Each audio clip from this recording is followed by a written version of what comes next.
हम ऐसे हुक्मरानों को जो कौम के लिए अजाब बन जाएं, उनको मजीद कौम पर मुसल्लत होने का मौका नहीं देना चाहते। खान साहब को फोन कर रही हैं कि उसकी उल्टी गिनती शुरू हो चुकी है। कोई किसी गलतफहमी में न रहे। पिछले दिसंबर में आपने कहा था अस्सलाम वालेकुम, तो खुद तो इमरान खान साहब कह चुके हैं कि हमें तो पता ही नहीं था हुकूमत में आगे क्या होना होता है, तो ये आज तक नहीं सीखे।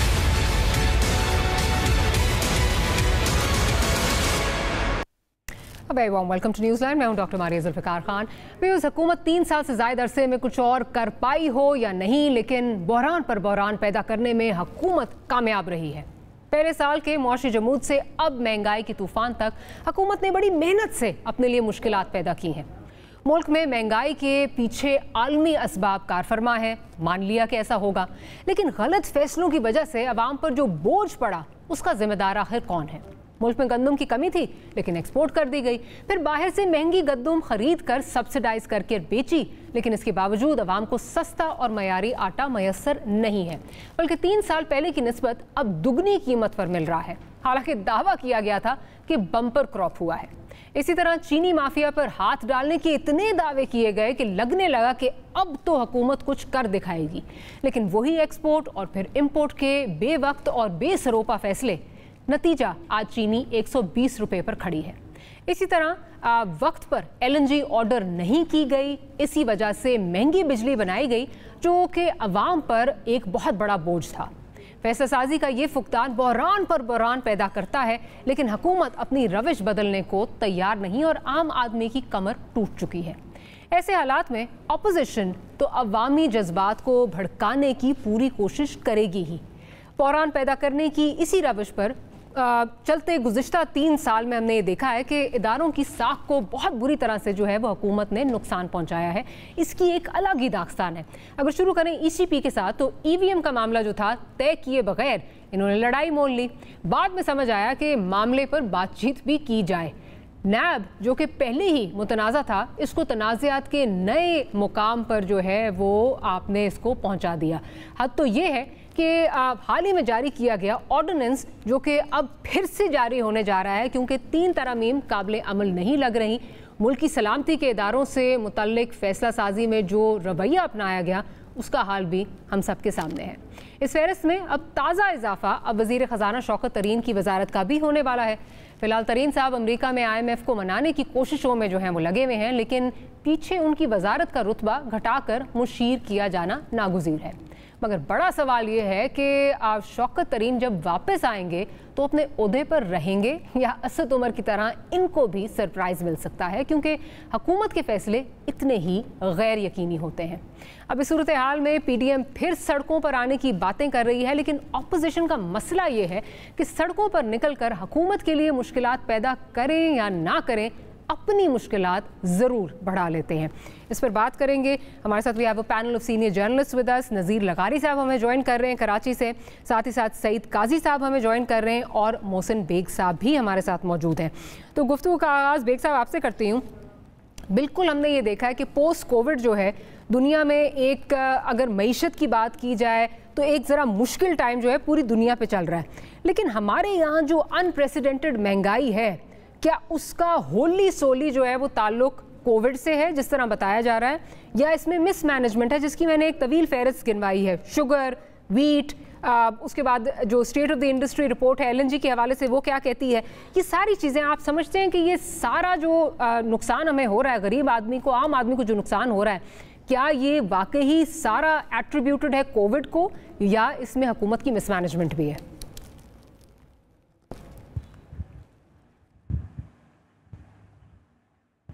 जी मोहसिन बेग साहब, क्या आप सुन पा रहे हैं? ओह सॉरी, मैं समझा आपने किसी और से सवाल किया। बेसिकली देखिए, आप इसमें जो सबसे बड़ी चीज है वो मिसमैनेजमेंट है। किसी चीज को टाइमली नहीं कर पाए, डिसीजन नहीं कर पाए, चीजों को अपने हाल पे छोड़ दिया गया। जैसे आपने इंट्रो में फरमाया कि जी शौकत तरीन साहब का मसला देख लीजिए, LNG आपने टाइम पे नहीं खरीदी, पेट्रोलियम जितनी प्रोडक्ट्स हैं वो आपने टाइमली ऑर्डर नहीं किए। तो बेसिकली मुश्किलात अपने लिए खुद ही घड़ी में सलाहियत नहीं है और वक्त ने 3.5 साल में ये साबित कर दिया कि आप में गवर्नेंस करने की, हुकूमत करने की सलाहियत नहीं है। और जिस तरीके से आप तर्ज हुक्मरानी कर रहे हैं, दुनिया में ऐसा नहीं होता और हुकूमतें ऐसे नहीं चलती। आप देख लीजिए जो लेटेस्ट क्राइसिस है, मैं लास्ट 10 डेज पहले आपके शो में था, वहीं पे जब ये असम्बली का इशू बना, आप देखिए कि कैसा कंफ्यूजन पैदा किया पूरी दुनिया। मैं आज लंदन में हूँ और मैं यहाँ भी 3-4 दिन से वही चीजें डिस्कस हो रही हैं। आप इंटरनेशनल मीडिया, इंडिया रीजन में जो हमारा मीडिया है वो देख लीजिए। ये एम्बैरेसमेंट पे एम्बैरेसमेंट क्रिएट कर रहे हैं कंट्री के लिए। अपने लिए तो खैर इनके लिए कोई इशू नहीं है, ये तो अपने किए हुए सारे वादों से, सारी बातों से, सारे अपने कॉल और फेल से इन्होंने यू टर्न लिया। अब ये जो महंगाई का सुनामी है, ये आप देख लीजिए, हर महीने एक मिनी बजट लेके आ जाते हैं खान साहब। और मैं हैरान हूँ कि क्योंकि उसकी एक वजह भी है हैरानगी की, ये तो खुद ना कोई पेट्रोल इन्होंने कभी डलवाया, ना कोई चीजें खुद से खरीदी, ना मुलाजिम की सैलरी का इशू है इनको, ना बच्चों की फीसों का इशू है इनको। तो मकसद ये है कि इनको जो आम पाकिस्तानी है, जिनके जो ये इश्यूज आपने भी डिस्कस किए, ये इनके इश्यूज नहीं है खान साहब को, इसलिए दे यू नो एटलीस्ट बॉदर है करते हैं ये कि अगर महंगाई है तो वो कहते हैं जी रीजन में तो हम सबसे सस्ते हैं। इनके गुजरा मैं आज सुन रहा था, वो कह रहे थे कि जी इंडिया से पेट्रोल सस्ता है। सर इंग्लैंड से कंपेयर कर रहे हैं आप, तो इंडिया को छोड़े, वो तो इंग्लैंड और जर्मनी से कंपेयर कर रहे हैं। आप ये देखिए जो इन्होंने कहा इंडिया में, वहां पे 106 रुपए लीटर पेट्रोल है। लंदन में भी अगर आप, मैं ख्याल लंदन तो पाकिस्तान की हर चीज के हिसाब से सस्ता है। मैं कल ही किसी से सुन रहा था कि 38 इयर्स में उन्होंने दूध और अंडों और डबल रोटी चीजें बढ़ाई। तो गवर्नमेंट जो है नेचुरली गरीब लोगों को सब्सिडाइज चीजें देती है, और सब्सिडाइज करना जरूरी है। आपने IMF के कहने पे प्री लोड आपने किया, और इलेक्ट्रिसिटी, गैस और इसी तरीके से पेट्रोल की प्राइस। तो मकसद ये कि सब्सिडी, और वो रियासत मदीना जो कि फ्लाई रियासत थी जिसका खान साहब जिक्र करते थे नहीं है, वो कहाँ है? और आपने अवाम को कौन सी सहूलत दे दी है? अभी आप यकीन कीजिए, मैं वहीं था पाकिस्तान में जब ये जहांगीर शौकत तरीन साहब ने कहा कि पेट्रोल जो है वो 145 रुपए लीटर करना है, इसके नीचे हम नहीं, हमें वारा नहीं खाता। तो आप बताइए कि आपने 10 रुपए भी एक साथ महंगा किया है, तो अभी 37 रुपए है, तो ये 145 पे जाएगा। तो ये, और टॉप ऑफ दैट जो सबसे मैं समझता हूँ मायूब बात है वो ये है कि ये अवाम से झूठ बोलते हैं। जो आपने कहा जी बम्पर क्रॉप होगी, किधर की बम्पर क्रॉप? हर चीज पे वो 4% ग्रोथ कहाँ गई? वो तो हमारे फूड मिनिस्टर ने कह दिया ना, कहीं गायब हो गई, पता नहीं किधर गई। याद है आपको फ्लोर ऑफ द हाउस पे फूड मिनिस्टर का जो बयान था? देखिए मकसद ये है कि चलें कुछ कोविड का असर होगा। हालांकि मैं जब कोविड के शुरू दिनों में, मेरी एक क्लिप बहुत चलता है, वो मैं चैनल पे था, मैं कहा था ये कोविड के पीछे छुपेंगे और इसको बहाना बनाएंगे। हालांकि उससे पहले इकॉनमी आपकी माइनस में जा चुकी हुई थी। आपने ऐसे इनिशिएटिव लिए, असद उमर साहब 2 मिनी बजट लाए, अगर आपको याद होगा, IMF जाने से पहले। उसके बाद से आज तक इकॉनमी खड़ी नहीं हुई, डाउन ट्रेंड है। और ये जो 4% हफीज शेख साहब को निकालते साथ ही 15-20 दिनों बाद इन्होंने कहा जी 4%, और जिस शख्स ने इनको 4% कहा था उसको भी इन्होंने निकाल दिया, वकार मसूद साहब को। तो मकसद ये है कि झूठा बयानिया जो है वो ज्यादा देर नहीं चल सकता। आप इनका हर झूठ ये जो बोल रहे हैं वो पकड़ा जा रहा है। और मैं कहता हूँ आफरीन है, इनको दाद देनी चाहिए कि ये थोड़ा सा शर्मिंदा भी नहीं होते, थोड़ा सा एहसास होना चाहिए, वो भी इनको नहीं है। आपका मतलब है जो वो एक हिस्टोरिक जुमला है, कोई शर्म होती है वगैरह वगैरह, आप उसकी तरफ मेरे ख्याल है इशारा कर रहे हैं। चले मैं जरा सईद काजी साहब की तरफ चलती हूँ। काजी साहब, बहुत आजकल जो है वो हम लोग भी चला रहे हैं, बाकी टीवी पे बहुत वो चल रहा है, खान साहब का एक शॉट जो चलता है, 2019 एक मुश्किल साल था, 2020 जो है ये बड़ा एक हमने अच्छा वक्त जो है बस वो आने वाला है, फिर 2021 बड़ा एक्साइटिंग साल होगा।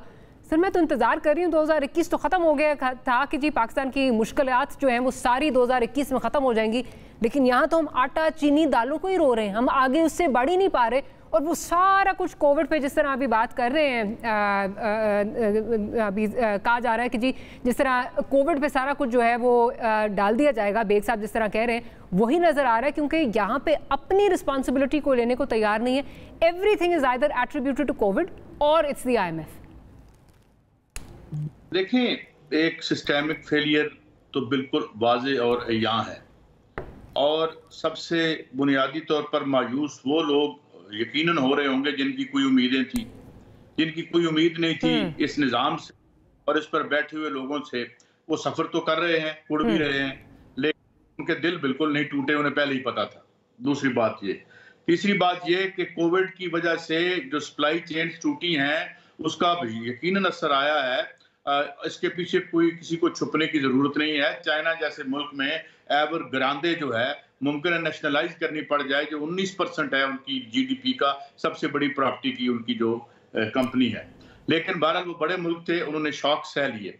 अब मसला ये है कि हम एक इंतहाई कमजोर सरमायादाराना मुल्क थे अयूब खान के बाद से, और उसके बाद वो सिस्टम में जो सिस्टम इन्होंने एक लगाया था ऑटो पे, वो अनरेवल कर इमरान खान साहब नसीबी कहिए बदनसीबी कहिए कि एन उस वक्त वो जो अनरेवल कर गया। एक तो इमरान साहब का, खान साहब का प्रॉब्लम ये था कि उनका मिसप्लेस्ड फेथ था न्यू लिबरल इकोनॉमिक प्रोजेक्ट पे, और वो और उनका जो अपना नजरियाती जो मसला था वो अपने नजरिए से शिकस्त खा रहे हैं, और ये बातें हम 2013 में थे कि ये खाएंगे। अब ये है कि ये जो निज़ाम है इसमें जो स्टेट इंटरवेंशन है, आपको हैरत होगी कि चाइना ने अब स्टेट इंटरवेंशन बढ़ानी शुरू कर दी है। इस कोविड के बाद क्या हुआ?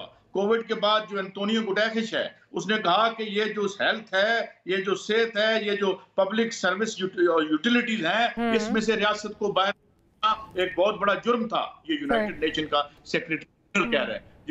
अब ये है, अब हम क्या कर रहे हैं? जितनी हमने प्राइवेटाइजेशन की वो सारी हमारे मुंह पे आके लगी। मुझे बताएं, आपने अपने असासे कोड़ियों के हाथों बेचे और ये फिर बेचना चाहते हैं। तो ये बुनियादी तौर पर एक इनके नजरियात का भी फेलियर है। नाअहली तो वैसे हमारी प्रोवर्बियल है, और इस पूरी इशराफिया की नाअहली प्रोवर्बियल है। भले वो अपोजिशन में बैठी हो, भले वो उधर बैठी हो, 2-2 टके के जाती मफादात पे जो है ये फैसले करते हैं। ये भी जो आए हैं, जो इससे पहले भी थे, और जो अब आके ये ठीक करने की हमें चकमा और गुच्चा दे रहे हैं, उनकी औकात भी हम देख चुके हैं। इनके हालात भी हमारे सामने हैं। एक खबर मैं और भी आपको बताऊं, this is a very serious discussion going on. जो हमारे सीरियस सेगमेंट्स हैं हमारी इस रियासत के, और इकोनॉमिस्टों से मिल भी रहे हैं, this is a systemic failure, निजामाती जो है फेलियर है इसका। और खान साहब जो है यकीनन वो प्राइम मिनिस्टर है, he has to take the responsibility. उन्हें ये वादे लोगों के साथ नहीं करने चाहिए थे, या उनके इल्म में नहीं था, या वो हमसे झूठ बोल रहे थे, या हम अल्लाह पर छोड़। लेकिन मामला ये है कि हम एक इंतहाई, आज इंडिया की फिक्र देखें, इंडिया की पॉवर्टी हमसे नहीं। ये एक और भी मैं आपका जरा गलतफहमी चाहूंगा, अगर इजाजत दें मुझे। ये जो ग्रोथ रेट का फ्रॉड हमारे साथ ना किया करें। ये 9% होता है तब भी हमें जूते पड़ते हैं, ये 2% होता है तब भी हमें जूते पड़ते हैं। ये इस तबके का अपना 1% का ग्रोथ रेट होता है, हमारा ग्रोथ रेट नहीं होता। अगर 7 और 8-9% पे इंडिया ग्रो कर रहा था तो आज उसकी गुर्बत में हम भी बदतर क्यों है? वो जो लेटेस्ट रिपोर्ट आई है, लेटेस्ट जो इंडेक्स है, तो बात ये है, ये डिवाइड के इस साइड पे बैठे हो या इस साइड पे बैठे हो, ये एक ही तबका है। PDM भी एक है, PTI भी एक है, पार्टी भी एक है, सब एक है। एंड इन्होंने अवाम के खिलाफ इस निजाम में ऐलान जंग कर रखा है, और हम सफर कर रहे हैं, करते रहते हैं। हमें तब्दीली आए, किसी रियासत मदीना का नाम ले, it is very cynical to say such thing.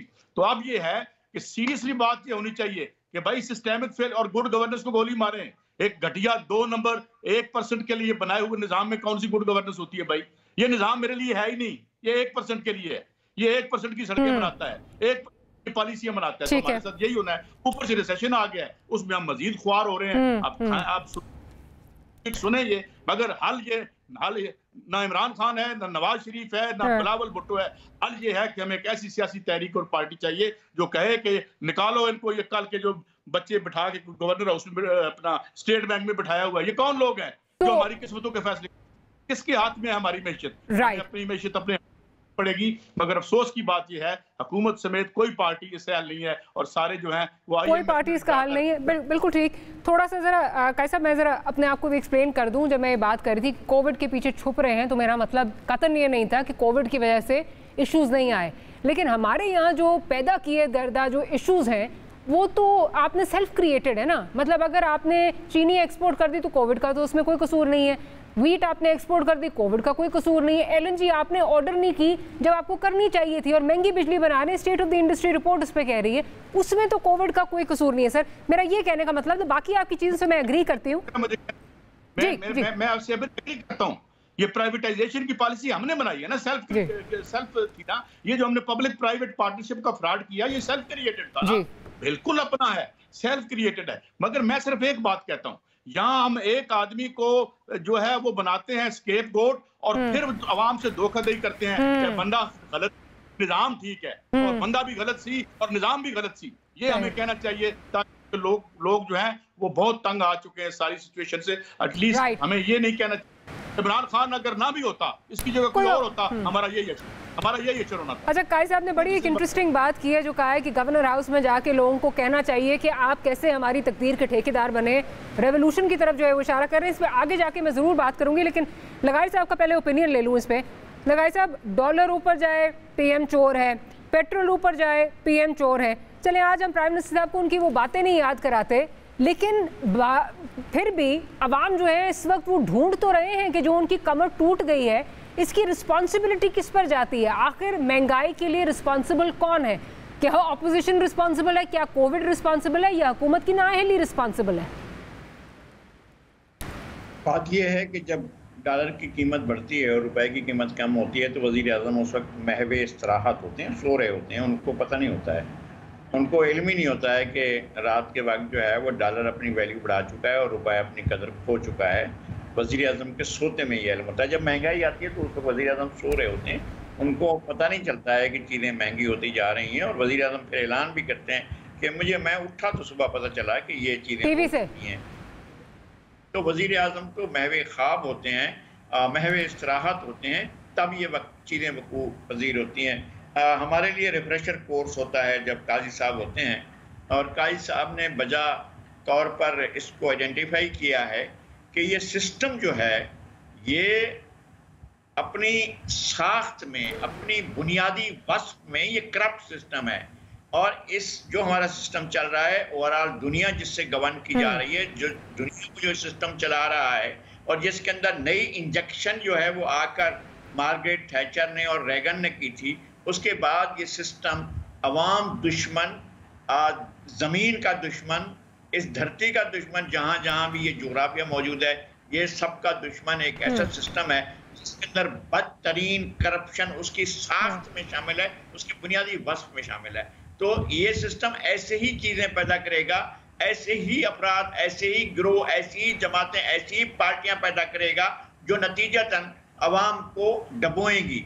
अब तक जो कुछ होता रहा है, आप एक एग्रीरियन सोसाइटी थे, आप फूड बास्केट दुनिया भर के लिए पहला फैसला यूजीन ने आकर किया था, जो 1949 में आकर गवर्नर बना था वर्ल्ड बैंक का। उसने ये फैसला किया था कि उसने पाकिस्तान के 3 दरिया इंडिया के हाथों बेचने हैं और ये तय कर लिया था। तो सारे वज़ीर-ए-आज़म ने मना किया, लियाकत अली खान ने, और ये 1949 में बना, लियाकत अली खान थे, फिर उसके बाद मना किया, उसके बाद बोगरा आया, मना किया, नाज़मुद्दीन आया, मना किया, मोहम्मद मदनी ने मना किया, और बाकी तमाम मना करते गए। और ये सोहरावर्दी तक मामला है, तो सोहरावर्दी ने कहा कि चंद्रगुप्त मौर्य ने सिकंदर आज़म से कहा था कि देखो, अगर तुम दौलत की नुमाइश के लिए आए हो तो आओ मिलकर दौलत की नुमाइश करते हैं कि तुम्हारे पास क्या दौलत है और हमारे पास क्या दौलत है। अगर तुम हमसे आबासीन चोरी करने आओ तो फिर तुमसे जंग होगी, तुमसे लड़ाई होगी। ये चंद्रगुप्त मौर्य ने सिकंदर आज़म से कहा था। और इन्होंने क्या किया, इन्होंने ब्यास बेचा, सतलुज बेचा, रावी बेचा, और कह रहे हैं कि जनाब हम वो एग्रेरियन सोसाइटी की बुनियादी साख्त को इन्होंने नुकसान पहुंचाया। फिर उसके बाद आगे चले तो इन्होंने आगे चलने के बाद एक एग्रीरियन सोसाइटी को, जहां पर ये राइस एक्सपोर्ट कारपोरेशन बना रहे थे, जहां ये कॉटन एक्सपोर्ट कारपोरेशन बना रहे थे, जहां ट्रेडिंग कारपोरेशन ऑफ पाकिस्तान बन रही थी, जहां प्रोसेसिंग जोन लग रहे थे, ये सब कुछ बन रहा था। सोसाइटी में आकर इन्होंने फैसला किया नहीं, हम काटन को जो है खत्म करेंगे और हम शुगर उगाएंगे। अब शुगर भी उग रही है, काटन की ये ख्याल है। अब मंडियां चेंज हो चुकी हैं, यहाँ पे मान चढ़ाया, उसको जो है झूले में नतीजे में आपका कैपिटल फ्लाइट कर गया, कनाडा में या दुनिया। लगार साहब, कथा कलामी की माफ़ी, आपकी ऑडियो में कुछ प्रॉब्लम आ रही है। मैं एक छोटी सी ब्रेक लेती हूँ, ब्रेक के बाद गुफ्तगू को यहीं से कंटिन्यू करेंगे।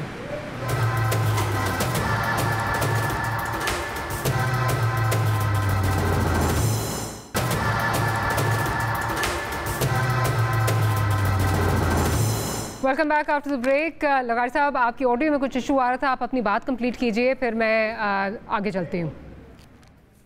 जी, मैं ये अर्ज कर रहा था कि करप्ट सिस्टम से करप्ट चीज़ें, करप्ट उसके जो भी प्रोडक्शन होगी वो करप्ट ही होगी।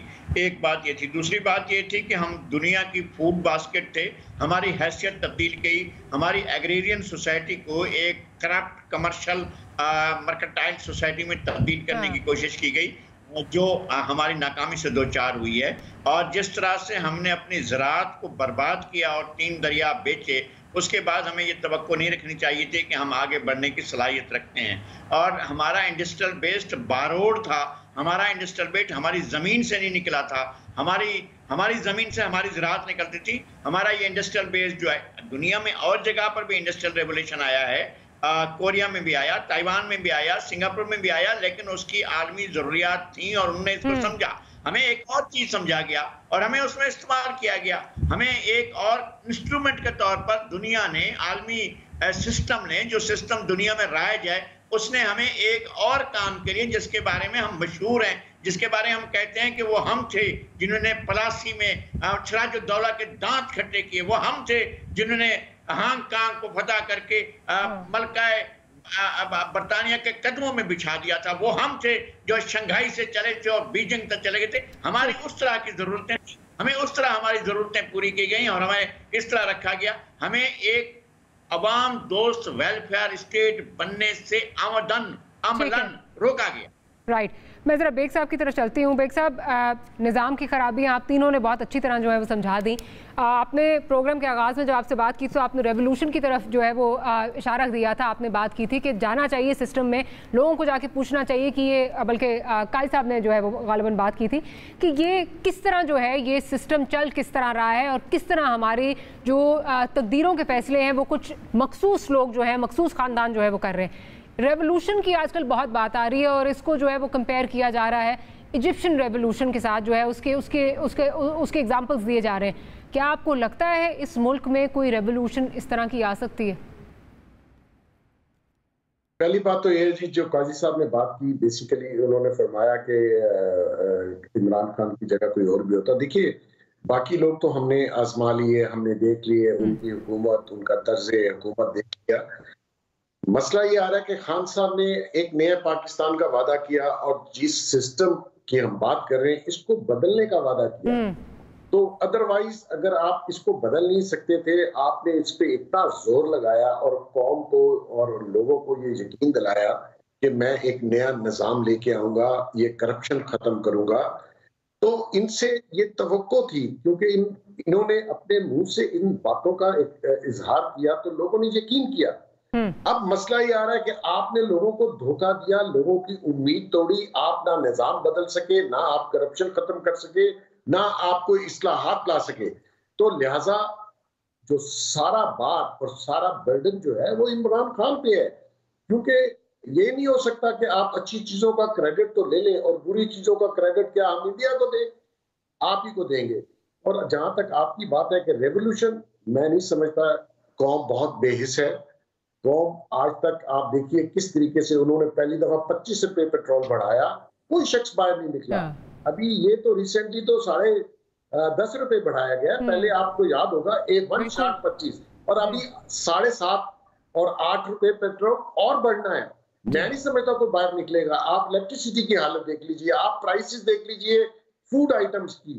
आप कोई एक चीज, एक कोई ऐसा काम बता दें जिसका इन्होंने वादा किया था और वो पूरा किया हो, या एक कोई ऐसी बात बता दें जिसपे इन्होंने स्टैंड लिया हो। तो मैं ये समझता हूं कि रेवोल्यूशन आएगा, हो सकता है हमारी जिंदगी में ना आए, लेकिन आवाम इतने बेहिस हो गए, इतने लोग जॉब से फारग हो गए। हमारी मीडिया इंडस्ट्री में देख लीजिए कितने लोगों के बेचारों की नौकरियां गई, बुरा हाल कर दिया हर शोबे में। और उसके बावजूद आप कहते हैं घबराना नहीं, आप इंतजार करें, आप अच्छी की उम्मीद रखें। अच्छी की उम्मीद आपसे तो रखी नहीं जा सकती। 3.5 साल बाद भी अगर आप पिछली गवर्नमेंट्स को मुद्दे इल्जाम ठहराते हैं कि जी उनका किया हुआ, तो भाई 3.5 साल आपने क्या किया? बेग साहब, माजरेत के साथ जो घबराना नहीं का स्लोगन है ना, वो तो अब लगता है कि जख्मों पर लिटरली नमक पाशी हो रही है। लगता है आपको आप जो रियलिटी उससे कोसों दूर है एंड यू डोंट केयर, ये कीड़े मकोड़े इनके साथ जो मर्जी हो। सबसे बड़ी बात यह है जब ये निमक छिड़कते हैं, कहते हैं जी रीजन में भी तो महंगाई होगी। इंग्लैंड, भाई इंग्लैंड का आपसे कोई मुकाबला है? आपका इंडिया से कोई मुकाबला है? इंडिया में पर कैपिटा इनकम देख लीजिए, लंदन में देख लीजिए, श्रीलंका में आज बांग्लादेश का टका भी हमसे 2 गुना बढ़ गया। ठीक है जी, और वो कैसे हमने उनको धुतकार के निकाला। और उनकी पॉपुलेशन और अपनी पॉपुलेशन देख लीजिए। मकसद ये है कि जब आप टीवी पे आके इनके मिनिस्टर्स और खान साहब खुद जब ये बातें करते हैं, वो दुख की बात है कि बजाय इसके कि आप कहें कि मुझसे कुछ नहीं हो सका, मैं कोई बात पे कायम नहीं रह सका, मैं अपना कोई वादे का पास नहीं रख सका, मैंने आपसे गलत बयानी की थी, मैं माजरत चाहता हूँ, इसके ऊपर आप अकड़ रहे हैं। एक अदारा बचा था, आपने उसके साथ भी जो है वो पिछले 15 दिन से एक सीन फंसाए हुए हैं। तो मकसद ये कि आप तो इस मुल्क को डुबो रहे हैं और डुबो दिया आपने। और ये मईशत वापस आना बहुत मुश्किल काम, मईशत वापस आना बहुत मुश्किल काम है। लेकिन आप समझते हैं कि not in the near future, may be आगे जाके जो है वो कोई रेवोल्यूशन आए तो आए, अभी तो आपको कोई रेवोल्यूशन नजर नहीं आती। मैं जरा काई साहब की तरफ चलती हूँ। काई साहब, जो बात बेग साहब कर रहे हैं कि ये कौम बहुत बेहिस है, 25 रुपये पेट्रोल बढ़ गया, कोई बाहर नहीं निकला, and I think this is what the political elite feed on. मुझे नहीं याद मैंने अपनी कभी ज़िंदगी में इस तरह का कोई जो है वो देखा हो कि समेत हमारे हम सब के कि हम कोई सड़कों पर निकले हों किसी महंगाई के खिलाफ, खा वो किसी पॉलिटिकल पार्टी ने भी की हो या किसी आमिर ने की हो, कभी कोई सड़कों पर नहीं निकला। आप समझते हैं कि वो टाइम आ गया है कि सड़कों पर लोग निकलेंगे, या आपको लगता है चीज़ें मुख्तलिफ हैं कोई? देखिए, असल में 2-3 बातें हैं। पहली बात तो ये कि जो सड़कों पे लोग निकलते हैं, क्या हमारे कैमरे वहां जाते हैं? चंद दिन पहले कश्मीर में एक रैली हुई जिसमें कहा गया कि यकसान निसाब नहीं, यकसान निज़ाम तालीम करो। एक उसका टिकर चला। जब ये क्लर्क्स और ये सारे जो असल लोग हैं, the real people of this country, जिस दिन गए थे वहां पे, उनको मार मार के भुरकस निकाल दिया हुकूमत ने। और जबकि एक जज साहब को, फाजिल चीफ जस्टिस को होस्टेज करने वाले जो हैं वो मूंछों को तौ दे के फिर रहे होते हैं। हाँ जी, ये यहाँ पे बेशुमार जो मजदूरों की एक्टिविटी होती है, कभी हमने दिखाई है? कभी उनकी जिंदगी दिखाई है? हम तो जो है यहाँ अमीर लीडरों की लिपस्टिक दिखाते रहते हैं, या जो है वो उनके बैग जो है वो दिखा रहे होते हैं, जिनका ना इस मुल्क से कोई ताल्लुक है ना इस मुल्क। लेकिन रेवोल्यूशन हमने लानी है, रेवोल्यूशन सिर्फ अगर मीडिया पे आएगी तब वो चलेगी। सर, मैं अर्ज करता हूँ, हम नहीं देखते सोसाइटी आ रही है। मैं आपको खबर देने लगा हूँ, IMF की जो एक मीटिंग के बाद एक आलमी जो इशराफिया में खौफ है, मैं आपको 2 खबरें देता हूं। और उन्होंने अब इंडेक्स दुनिया में इसका जो है उसका रिकॉर्ड कर रहे हैं कि कहां पर लोग बाहर निकल रहे हैं। अभी क्या था, जो रोज नहीं होते रेवोल्यूशन, रोज नहीं। ये मुझे बताएं बरतानिया में क्या हो रहा है? बरतानिया में एक MP मेंबर पार्लियामेंट कत्ल हो चुका है। और आज खबर आई है, गार्डियन खोल के देखिए कि कितने मेंबर पार्लियामेंट है, वहां भी लोग तंग हैं, वहां हमसे बड़ा फ्रॉड है, वहां बड़ा माल है, बड़ी चोरी है। आज हर स्टोरी जो है बोरिस जॉनसन के खिलाफ निकल रही है कि वो करप्शन करता रहा है और कर रहा है। और जो उनके अगर आप किसी वक्त प्रोग्राम करें तो मैं आपको बताऊं, बात ये है कि ये जो बात की इन्होंने, मैं दोबारा बड़ी खूबसूरत बात की हमारे उस्ताद गारी साहब ने, ये निजाम अपनी साख्त में एंटी पीपल है, एक बात। दूसरी बात ये कि रेवोल्यूशन नहीं आ रहा, उसकी मैं आपको वजह बताता हूँ। उसकी एक वजह का नाम है मौलाना फजलुर रहमान, दूसरी वजह का नाम है बिलावल भुट्टो, तीसरी वजह का नाम है मरियम साहिबा, और चौथी वजह का नाम है पीपल्स पार्टी या जो भी है। बिकॉज लोग इनसे एतबार नहीं करते, इनके पीछे भुट्टो पे एतबार करते थे, वो आए थे। और जिस वक्त बेनजीर भुट्टो आई थी यहाँ पर 18 अक्टूबर 2007 को, तो लोग आए थे, वो धमाके लोगों को भगाने के लिए किए गए थे यहाँ पर। खौफजदा सारी आपकी जो नेशनल क्वेश्चन है खत्म हो गया था, जो कराची सिर्फ मजदूरों का शहर बन गया था एक दिन में। और वो सारी जाली जो डिवीजन्स कर रखी थी यहाँ पर जो रियासत ने, वो सारी हवा थिन एयर में खत्म हो गई थी। और 250 जो बंदा मरा था धमाकों में, उनके पाँव में जूती नहीं थी। वो बेनजीर को अपना आप दिखाने आए थे। वो लोग हैं, वो रो रहे हैं, मगर कोई सामने लीडरशिप नजर नहीं आती। सारे के सारे जो हैं वो जो है अमेरिका का एक तीसरे चौथे पांचवें दर्जे का मुलाजिम घर में आ जाए तो वो उधर मॉडलिंग के शो शुरू हो जाते हैं। ये औकात है हमारी। तो इनकलाब की भी जरूरत है, होंगे कभी नहीं जब तक ये कंट्राडिक्शन मौजूद है। रोज नहीं आया करते। 68 69 में आया था, जिसका नतीजे में ये पाकिस्तान का आइन बना। उसके बाद MRD की मूवमेंट चली 1986, 10 अप्रैल को बेनजीर आई थी। तो इनकलाब और किस चिड़िया का नाम है। तो ये बार बार लोग आते हैं, बार बार ये उनको बिट्रे करते हैं और ऊपर जाके सौदे कर लेते हैं और लोगों के हकूक का धंधा करते हैं और फिर कहते हैं लोग बेहस हैं। लोगों से ज्यादा बेजमीर वो लोग हैं जो उनके हकूक का धंधा करते हैं उन मुकद्दस अवानों में बैठकर जहां उन्होंने हमारे राइट्स के लिए लड़ना होता है। कोई बात करता है, चले यार सरमायादारी की बात कर ले। Where is competition commission of Pakistan? जो लोगों की where are the regulatory bodies जो हमारे मफादात के लिए हैं, वो कहाँ पे हैं? बंद, सब कुछ बंद पड़ा है। एक बात हो रही है, PDM बाहर निकल आई, इमरान खान साहब अपॉइंटमेंट कर देंगे या नहीं कर देंगे, और जो है एक बेमानी गुफ्तगू चल रही है। तो लोग तंग हैं, मगर लोग इसलिए यहाँ नहीं निकल रहे क्योंकि यहाँ पर कोई ऐसा लीडर अभी तारीख में एंटर नहीं हो पा रहा कि जिसके पीछे वो आके अपनी जिंदगी हथेली पे रख के आ जाएं, जैसे भुट्टो के पीछे आए थे या इससे पहले आ रहे थे। तो जरूरत इसकी मौजूद है। We are at the threshold of the period जहां पे इनकलाबात आपको नजर आएंगे, तहरीकों में वो और ये एप एंड फ्लो के साथ जाएंगी। आप बहुत जल्दी अमेरिका में दोबारा तहरीक देखेंगी, जिस तरह की तहरीक आपने 200 शहरों में वहां कर्फ्यू लग गया था। अभी लोग ट्रंप के पीछे भटक रहे हैं, वो अपनी मंजिल भी तलाश लेंगे। ये एक जंग है, ये जारी रहेगी, ये रोजाना नहीं होती। जो ये नहीं पता कि पानी जब जिस आग के ऊपर रखा हुआ है उसने उबल के खोल के कब बाहर आना है। एक पानी की जो है वो आग पर पड़ी हुई है, आएगी बार, क्योंकि आएगी बार। मैं जरा लगारी साहब के पॉइंट ऑफ व्यूज पे ले लूं।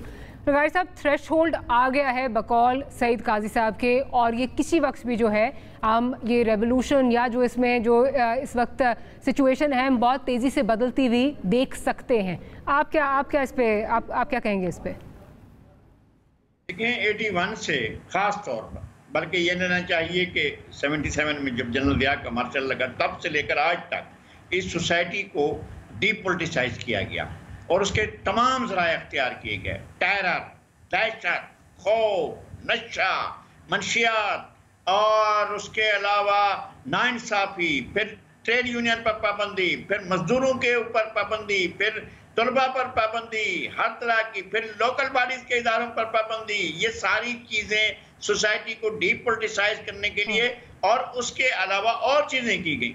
ऐसी दुकानें खोली गई जे आपको ऐसे लोगों के साथ आपका वास्ता पड़ा है कि जो जेब में खुदा की नेमतें रखते थे और जो आने वाले मौत के बाद की जो नेमतें हैं वो लेकर अपनी जेबों में फिर रहे होते थे और कहते थे कि जनाब हमारे पास ये है, ये खरीद लो। इस जिंदगी के लिए कोई ना सोचो, आप आगे की जिंदगी का ख्याल करो।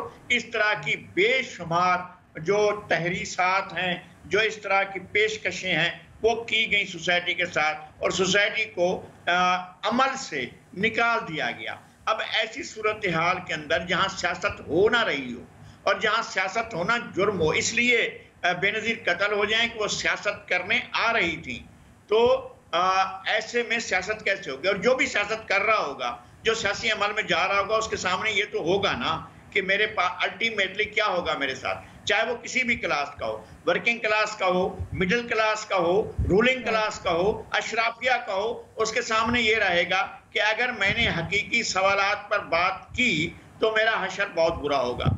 अब मैं ये समझता हूं कि इसके बावजूद सोसाइटी को डीपोलिटिसाइज नहीं किया जा सकता है और ये हुक्मरान अशराफिया अपने 40 साल के अमल के बावजूद ऐसा नहीं कर सकते।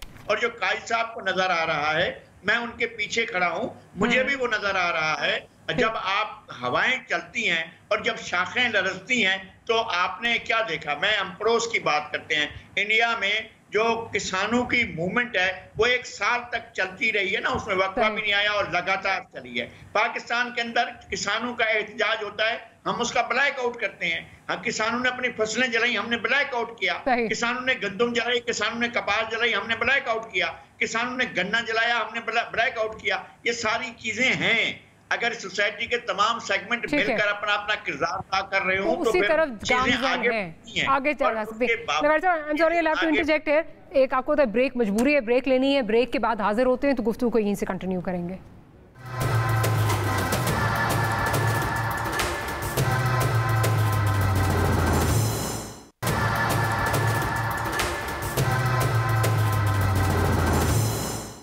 And welcome back after the break. Break से पहले पॉलिटिकल अशराफिया, पॉलिटिकल एलीट की जो है वो बात हो रही थी।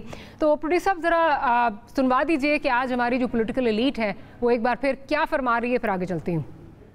जंग का ऐलान कर चुके हैं, अब मैदान जंग है, मैदान जंग से पीछे हटना गुनाह कबीरा है। इनकलाब के अलावा कोई रास्ता नहीं। ये जाली वोट के जरिए से कुर्सी पर मुसल्लत है। हमें डराया धमकाया भी गया, हमें लालच और तरगीब भी दी गई। हम न धमकियों से मरूब हुए, न किसी लालच से हम मुतासर हुए। आज भी अपने मौक़िफ़ पे कायम हैं और अलग-ऐलान कहते हैं कि हमें ये कठपुतली हुकूमत कबूल नहीं है। हमारे नजदीक ये नाजायज हुकूमत, इससे जान छूट जाए किसी महाज पर, हमने उनको आराम से नहीं बैठने देना। जिस तरह अमरीकियों ने वहाँ के ट्रम्प को मुस्तरद किया है, इंशाअल्लाह पाकिस्तान का अवाम पाकिस्तानी ट्रम्प को भी मुस्तरद करेगा। अब ये तहरीक आगे बढ़ी। अब सिर्फ जलसों पे इक्तिफा नहीं है, अब हमें मुसलसल सड़कों पे आना चाहिए। हम ऐसे हुक्मरानों को जो कौम के लिए अजाब बन जाएं, उनको मजीद कौम पर मुसल्लत होने का मौका नहीं देना चाहते। अच्छा बेग साहब, मैं तो इसको ऐसे देख रही हूँ, मुल्क में जो है वो मौसम खुशगवार हो गया है, गर्मी की शिद्दत जो है वो टूट गई है, तो एक दफ़ा फिर से पॉलिटिकल पिकनिक का टाइम जो है वो आ गया है। सबको याद आ गया है कि जी गरीब का दर्द एक दफ़ा फिर सबको जो है वो बहुत ज़्यादा सता रहा है। क्या वो PDM हो, क्या पीपल्स पार्टी हो, सबको एकदम से गरीब याद आ गया है। क्या है सर, मेरी असेसमेंट ठीक है? आपके डॉक्टर साहबा, मैं एक प्रोग्राम में था, मैं अभी वही सोच रहा था। मैंने आपको कहा था नवंबर, दिसंबर, जनवरी सबको शायद ये लगेगा कि खान साहब की गवर्नमेंट किसी और के सहारे पे चल रही थी और सारी चीजें उस जगह से मनूवर भी हो रही थी। अब क्योंकि सिचुएशन जरा बदल गई है और अपोजिशन ये समझती है कि अगर उनको कोई दबाने वाला, उनको रोकने वाला, उनको मनूवर करने वाला ना हुआ तो खान साहब को वो इजीली टैकल कर सकते। इसलिए मौलाना फजलुर रहमान की आवाज में भी थोड़ा सा जोश आया और इसी तरह जो मरियम साहिबा ने और उसमें भी आपने सारी तकरीर सुनी होगी, इस तरफ वो इशारा करते थे। बेसिकली देखना यह है कि आया अपोजिशन जो है वो आवाम को महंगाई और आवाम के इश्यूज पर, जो आवाम के और गरीब लोगों के इशू आया कायल करके बाहर निकाल सकते हैं। आपने अपने इंट्रो में जिक्र किया था इजिप्शियन रेवोल्यूशन। देखिए वो एक रेडी वाला, ठेले वाला था जिसने अपने आप को आग लगाई क्योंकि वो भट्ठा नहीं दे सकता और वहां से वो अरब स्प्रिंग शुरू हुई और गई। मकसद ये है कि अगर आवाम बाहर निकले और अगर फर्ज करें वो ये आजमाए हुए लीडरों के पीछे नहीं निकलना चाहते, आवाम खुद चाहिए वो निकले और जब वो निकलेंगे तो दुनिया और बाकी लोग भी निकलेंगे। एक इनकरेजमेंट चाहिए। मकसद ये है कि आपका मुल्क जिस हालत में है और जिस डायरेक्शन में जा रहा है, मैं 2-3 साल से कह रहा हूँ कि ये इकॉनमी के ऊपर झूठ बोल रहे हैं। अब मुझे यकीन होना शुरू हुआ है कि ये बाय डिजाइन किया जा रहा है। ये न्यूक्लियर स्टेट है, इस्लामिक स्टेट है, लोगों को नहीं वारा खाती। हमारे ऊपर आलमी ताकतों ने बहुत प्लान करके बिल्कुल ये एक डिजाइन का हिस्सा है। कता कलाम की माफी बेग साहब, प्रोग्राम क्योंकि वक्त थोड़ा रह गया, दोनों गेस्ट का मैं इसमें पॉइंट ऑफ व्यू लेना चाह रही हूँ। काजी साहब क्विकली अगर मुझे बताइए कि आप क्या समझते हैं कि ये लीडर्स जो हैं इनको वाकई आवाम का दर्द जो है वो सता के निकला है, या मौसम क्योंकि बेहतर हो गया तो अब सोचा चलें थोड़ी पॉलिटिकल कैंपेनिंग भी कर लें, और साथ साथ ये भी है कि खान साहब के जो कुछ इदारे हैं उनके साथ इस वक्त ताल्लुकात उस तरह नहीं नज़र आ रहे, they want to capitalise on it, ये भी एक चीज़ है। देखिए, दो जल्दी से मैं बातें कर दूं। जिस तरह हम कहते हैं कि खान साहब को कोविड के पीछे नहीं छुपना चाहिए, इसी तरह इशराफिया के इज्तिमाई जराइम को भी खान साहब के पीछे ना करें। और ये एक तो मेरा नुक्ता नजर था। दूसरी मैं आपको ये अर्ज कर दूं कि ये कल तक तो दुख ये था कि भाई ये एस्टेब्लिशमेंट कोई करने नहीं देती। आज फिर जो है वो कह रहे हैं जनाब देखें ये तो इदारों को लेके बैठ गया है। मसला ये है कि ये इनकी हालत उस बारानी इलाके के किसान की तरह होती है जो फसल बीज बो के तो आसमान की तरफ देखता है बारिश होगी या नहीं होगी, कोई पिंडी के बादल आएंगे या नहीं आएंगे। और चेंज और मारिया, मुझे क्या आपको बताने की जरूरत है कि इन लोगों का गुर्बत मसला है या गुर्बत कहीं भी फिक्र करती है इनके नजरियात में, इनके जो मंशूर है या इनकी जो आइडियोलॉजी है उसमें कहीं गुर्बत है। ये इक्तदार में हिस्से की जंग है। ये काले धन के मुख्तलिफ जड़ों का टकराव आपस में हो रहा है। नीचे अवाम पे के तमाशा देख रहे हैं। अब इमरान आया है, सब ठीक हो जाएगा। ठीक नहीं हो सका क्योंकि इमरान बड़ा गलत सी भाई। अच्छा हूं अगला ले आओ, आगे आएगा फिर कहेंगे नहीं बंदा बड़ा गलत सी, और 70 साल से ठीक क्यों नहीं आता, और अगर कोई आता है तो उसे फांसी दे देते हो। तो ये है इशू। कोई इनकी तहरीक नहीं बनेगी। तहरीक अगर खान साहब ने एस्टेब्लिशमेंट या दूसरे जो मुख्तदार इदारे अपना एतमाद खो दिया, उनका क्राइसिस बढ़ जाएगा। और आइंदा हाँ तो एक्स फैक्टर जिसकी तरफ बेग साहब भी इशारा कर रहे हैं और जनाब मेरे उस्ताद वो भी इशारा कर रहे हैं लहारी साहब। वो एक्स फैक्टर वो लोगों को जो है वो रूल आउट ना करें।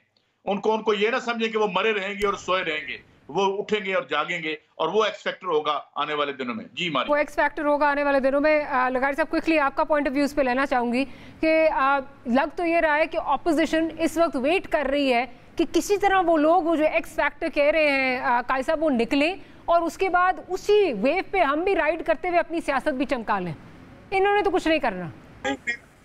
मेरा ख्याल ये है कि ये डिक्शन साजी हो रही है कि सियासत का एक नया डिक्शन चाहिए जो पॉपुलर डिक्शन के तौर पर सामने हो। को नए नारे आने चाहिए। बहुत हो चुके ये पुराने नारे जो हम मत लगाते रहे हैं। हमें पता नहीं था कि दीवारें इतनी ताकतवर हैं कि हमारे सर फट जाएंगे, लेकिन हम गिरती हुई दीवारों को धक्के मार रहे थे और अपना सर फोड़ रहे थे। नए नारों की तलाश में बहारे अरब वो हिलरी क्लिंटन का प्रोजेक्ट था और उसमें वो कामयाब रही थी। वहाँ के अवाम का कंट्रीब्यूशन सिर्फ ये था कि उन्होंने चेहरे बदलने थे। हमारे यहाँ भी चेहरे बदलते रहते हैं। लोगों की किस्मत और लोगों का नसीब नहीं बदलता है। लोगों की जिंदगी में कोई बुनियादी तब्दीली नहीं आती है। आप जितने चेहरे चाहें बदल लें, चेहरे यही इसी सिस्टम में यही चेहरे आएंगे। इससे अच्छे चेहरे नहीं आ सकते हैं और ना इससे बुरे चेहरे आ सकते हैं। सबसे बुरे चेहरे भी आ सकते हैं। बदलना होगा, हमें सिस्टम बदलना होगा, नाइंसाफी का। Right, on that note I will have to close the programme. लगारी साहब आपका बहुत शुक्रिया, बेग साहब आपका बहुत शुक्रिया और सईद काजी साहब आपका बहुत शुक्रिया। यही कहूँगी एंड में जो लगारी साहब बात कर रहे हैं कि जो मर्जी कर लें, इसी सिस्टम में इसी तरह के लोग मुख्तलिफ पार्टी से आपके सामने आते रहेंगे और यही चीज़ें होती रहेंगी। सियासत ऐसे ही चलती रहेगी। बदलना होगा तो सिस्टम बदलना होगा। Will see you next week. Good night and Allah हाफिज़।